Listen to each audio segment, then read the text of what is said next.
Hi everybody, welcome to my live video blog. Today we are on number 8. I can't believe it. Anyway, the exciting news that I wanted to share, I kind of let the cat out of the bag this weekend. I was going to wait till today, but I just couldn't wait because, as many of you know, my new book is out, Afterlife of Animals, and I'm so excited. Today we are going to do a really cool thing. I'm going to do a giveaway. I'm going to do this every week on my blog, and all you have to do is be present. And when you comment, I have a special timer going on right now, and when the timer goes off, whoever commented last or checked in on the blog will receive a free book, okay? With that being said, I wanted to let you know that, of course, my new book is available at Amazon.com. I have the links on my page, Barnes & Noble, also at IndieBound and Indigo. And some of you have been asking me, hi Nora, I'm going to talk about you in just a little bit. Bonnie, hi Bonnie. My clients in Australia and out of the country, how do they get the book? Barnes & Nobles is shipping to Australia and other countries right now, but it's going to be pretty expensive. There's a tariff for the postage, but my book will be available on oh my gosh, I'm having a brain freeze. Hold on a second. Kindle. Hello. Yeah, Kindle. So, hi Nevi. So for those of you that would prefer to get it on Kindle, you can do that. It will actually be available June 23rd. But I really want to say thank you, a big, big thank you to everybody that went ahead and purchased a pre-sale right now, because in just 3 days, you brought me to the #1 pick for new releases on Amazon in my genre. I couldn't even believe it. I didn't even know it. My sister sent me a notice and I was like, what? Are you kidding me? So I'm just overwhelmed. And again, I appreciate all the love and that so many of you are so motivated to get it now. I do have to read this little disclaimer from Facebook before we start. This is for a promotion today. The promotion is in no way sponsored, endorsed, or administered by or associated with Facebook. You understand that you are providing your information to the owner of this Facebook page. That would be me. Hi, Bonnie. And not to Facebook. Okay, so disclaimer done. Let's move on to our questions for this week. All right. Here we go. Our first question was from last week from Mark, and he wanted to know, why do dogs hate smoke detectors, alarms, fire engines? Well, most of us know that the high-pitched noise is very disruptive. Hi, Andy. Basically, dogs can hear 4 times at the rate we can. That's how much their sensitivity, it's unbelievable. The hearing is one of their best features. And also, if you just think about it, the positioning of the ears, I mean, it's just like dishes ready to receive. So it's a very, very simple answer, Mark. It's just, can you imagine when you're hearing a sound that's disrupting or upsetting to you, but you're hearing it at least 4 times louder than you normally would? Hi, Brandy. That is why they hate loud noises. It's very disruptive and it can be painful. And some of you are familiar with a dog whistle, which when you blow it, it's at a high frequency, which humans are not, don't have the capacity to hear it, but the dogs can. So that's another example of their amazing audio capabilities. So I hope that answers your question, Mark. Going on to number 2, Deja, and I hope I'm saying your name right this time, from YouTube. She was asking me about practicing her telepathic skills, but the problem is that she is alone and doesn't have another human to practice it with. So I am going to show you a little bit of both ways to do it. And I go into depth it's kind of funny because all the questions today are pretty much related to things I have in my book. So I don't want you to think I'm giving you a sales pitch today. That's going to come later. But I do have a lot of information in my book about how to do this. But in the meantime, I'm going to show you. So you can just pick up some flashcards. You know, you can order them online, or you can get them at, you know, your local school supply. And you can either use pictures or numbers or letters. Okay, so what I'm going to ask you to do is I'm going to ask you to start out with about 6 cards to start. I'm going to pick some of my favorite numbers here. And if you're working with a friend, another human, hi Gail, glad you're with us today. I'm excited to see who's going to win my free book. As soon as we hear the alarm go off, it's ticking away. Okay, so you take your cards and you shuffle them up. And because you're a beginner, you can look at the numbers. You have 6 to choose from. That's not too hard. And then I'm going to have you hand your cards to your friend. And then you can practice being the sender or the receiver. Now, some of us might have a little bit more, well, we might lean towards being a receiver or a sender. It just depends. Or you might be able to do both, but you can practice. So first, let's start out with your friend taking the cards turned back to you so you cannot see them, and have your friend practice sending you, pick one card, and practice sending you that one card, whatever it is. Well, let's say it's 10. So they're going to practice mentally sending you the number 10. And then you need to focus, and whatever you like to do, you might like to meditate before you start, listen to some music, whatever it is, work out, whatever gets you in that relaxed mode. Hi, Lindsay. And then when you begin, see if you can receive the number. Whatever comes into your mind first, that's what I want you to write down. Have a pen and paper ready. And whatever comes out first, I want you to jot that down. Do not stop to think about it. That's the big mistake. Because if you're going to be receiving it, you could be seeing the actual number 10 in your mind.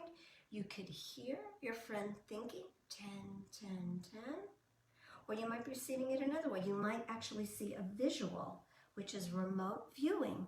Meditate, yes, Neve likes to meditate. A lot of people like to meditate first. So 10, and however you receive it, that's going to be your best answer. And then you can switch it up. You can switch the cards with your friend, and then you send the number or the letter or the image to your friend, and, you know, any kind of thing that you like to do. And some people are more visual. Hi, Shannon. Hi, honey. Nice to see you here. Some people like, you know, shapes and sizes, letters, numbers, whatever works for you. And then you can try all of them too, because you might work better with one or the other. But the most important thing is I want you to keep track of this every time you do it and see what your average is. And as you progress and you develop your telepathic muscle, and you start walking down that highway more and more and more, you're going to build your neurogenic pathways to a stronger connection when you go in to use it. Hi, Mickey. Anyway, so that's how you can practice with your friend. Practicing by yourself is going to be a little bit more difficult, Deja. I have to admit, it's a little more advanced, but I'm going to ask you to do the same thing. Pick a card or a number or an image. Hi, Timo. Oh, you want to see Casey? She's not in here my office right now, but maybe she will come in a little bit. Hi, Larry. And okay, so we'll go again with this, with the images, but you have to shuffle them up. And of course, now hide them from yourself. Pick one and take it into the other room. Now we're going to be practicing our remote viewing, which again, I'm telling you is very advanced, but I do talk about this in my book. So, and then I want you to focus again and see which image you can visualize. All right, so that's your lesson for today on building your telepathic muscles and remote viewing. Moving on, Nora, who we've been keeping an update on with all of this stuff, and her beautiful horse Chance had another breakthrough where she actually got him to tie at the hitching post without pulling back, no issues, no problems. And again, for those of you who don't know what this is about, when you have a horse, you need to be able to tie them up so you can do things with them. And it's a halter that goes around their face. So it can feel very constricting. They have this halter and then there's a rope and you put it around a post or any type of hitching area. And then you work with the area. Hi, Trudy. So this being said, it can be very frightening. So she's been working with Chance little by little, step by step. We've been talking about it every week. And she finally said that she got him to stand at the post, no problem, no issues. And she's done all of this in just about 4 or 5 weeks, working with him telepathically through visualization. And you're going to see through my book, that is in almost every chapter. It's the most important part of communicating with your animals, all right? And Nora said that the key to it all was, I'm quoting her, consistency was the key. It took a while to get our brain waves in sync, but she did it. So congratulations again. And again, all my love to Chance, because he is a champion, and it's definitely teamwork. That's what it's all about. Hi, Reginald. You want to see my puppy too? Okay, she's coming soon. All righty. Moving on to our next question here is from Dylan, and he wants to know about my spirit guide. Okay, I love talking about my spirit guide. And I posted a picture of her last week on the comments under my blog. Dylan was asking me about this, and I have a whole section about this in my book about spirit guides and your animal totem, which is, oh, there's our alarm, and our winner today is Leonard. Hi, Leonard. You have won a copy of my book today. So if you can, at the end of this video, just message me your email if you'd like and your address. I'll be glad to send you one, okay? Congratulations, Leonard Alvarez. All right, very good. Let me turn this off. Congratulations, yay. And I'll send you, I will send you also a private message after the video, okay? All right, so getting back to spirit guides, it's associated in Native American with your birthday. Mine happens to be the falcon, which I do love, but my spirit guide that I work with almost every day in my sessions happens to be a white wolf named Kia. And some of you know her from our sessions. She guides me. She's from the other side, and she's been with me for about 6 years now. She originally came into one of my sessions out of nowhere, and she's been with me ever since. Hi, Shirley. She helps to guide me with issues. Sometimes she'll just chime in when I'm in a session. Hi, Susan. Sometimes she helps to guide my clients as well because I share. Megan. Hi, Megan. Thanks for joining me today. Now, how do you know who your spirit guide is? That's a good question. A lot of people feel that they can discover this in hypnosis. A lot of people, it's a question. I used to be a hypnotherapist, and it was a question I got asked a lot. Can you bring my spirit guide into our session today? Hi, Vanessa. Hi, Danny. So I can connect with them. But you don't need to be hypnotized to find your spirit guide. Again, it is going to come to you naturally.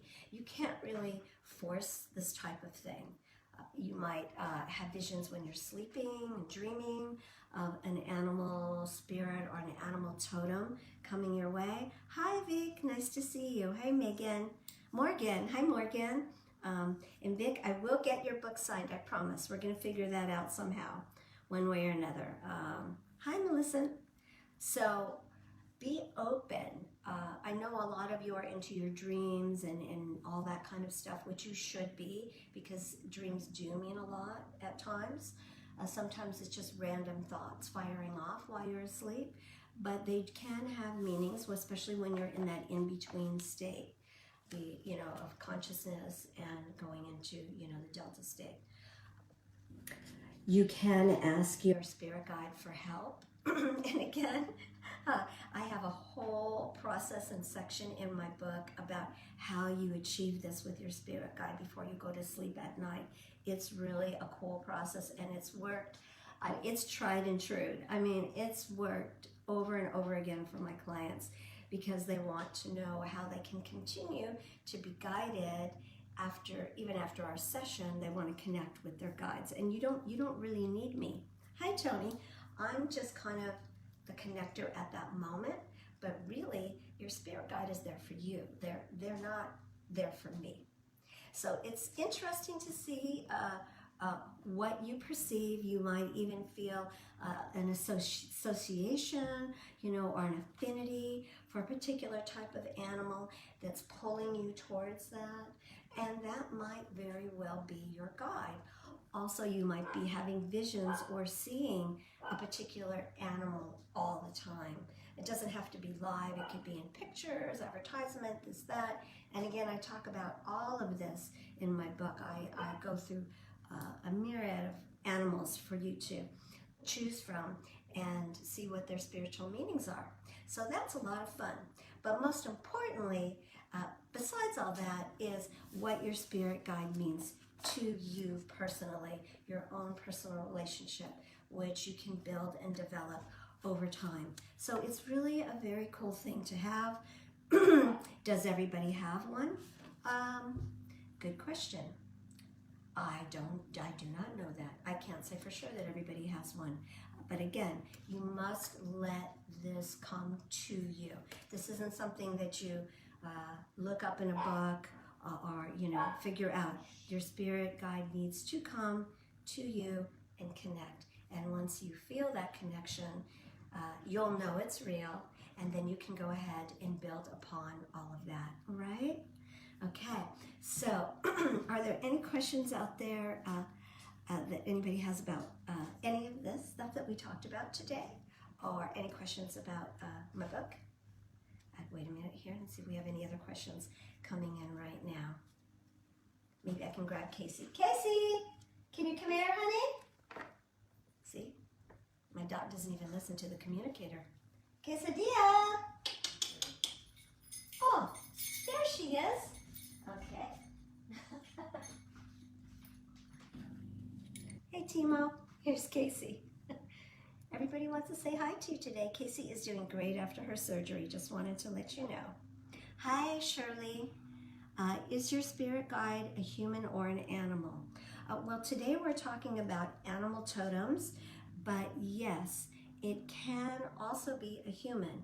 A lot of times, we feel like we have our guardian angels or people that have come to visit us from the other side to watch over us. So it can be either way, Oh, that's a good question, Melissa. Is it scary when I first met my spirit guide? Well, she's a very, very large wolf. So at first I was a little like, wow, who is this animal in my session? But I am used to having other animals come in and visit. So it did take me, back a little bit for a few minutes when she first popped in. And then she kept coming and coming and coming. And then I knew for real that she was my girl. So I'm very appreciative of her all these years to come and guide me. And then also, like I said, she comes in and she works with my clients too when I'm in session. So it's pretty cool. Yes, Casey is jangly. And then we had one last question here that somebody wrote in.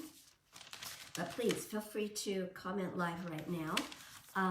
They wanted to know about my sessions, how they work, and it's really very simple. Again, it's just a live conversation in real time, and I'm in the middle between you, your animal, and myself. I don't look through a crystal ball. I don't have to put on my purple cape, or I don't fly around the room. It's just like you and I now talking quite easily and openly. And it's fascinating because sometimes my clients can text me something, and as soon as I'm reading the text, their animal is talking to me, repeating their answer, and I can speak it right away. It's pretty awesome. I love that. Andy said, when did I first know I had this gift of communicating? Oh, thank you, Andy. I was pretty much born this way. It started when I was a little girl, and it just seemed very natural. So it really was not a big deal. It only became a big deal as I got older and realized that I was a little different. And people didn't understand when I was telling them about what the animals were saying. So I was just born like this. Thank you for asking. Hi, Alicia. Alrighty, so again, our winner today for our free giveaway book is Leonard Alvarez. Thank you, Leonard. I'll be contacting you, or hopefully you will message me after this video. And unfortunately, we won't be able to get the book out to you till June 23rd, but it's coming. Hi, Jolene. Thank you for coming in and watching. I appreciate it. And again, a big high five to Nora and Chance for all your success, because Nora is a perfect example of just watching me and listening to my videos and working with her horse to have a big success like that. It's really huge. Hi, Roger. Thank you for joining me. So is there one last question before we finish? We have a little bit more time. If not, hey, Helen. Nice to see you here. Oh, thank you, Alicia. I'm glad you're excited to read my book. I appreciate it. I really appreciate all the support. And again, thank you, everybody, for your pre-purchase. I can't believe that I'm #1 right now on Amazon for my genre, and the book isn't even released yet. So that is really just mind-blowing and exciting. So before I finish today, I just want to say, remember when you speak with your animals to always speak with your mind and not your mouth. Okay, till next week, peace and love. Bye-bye.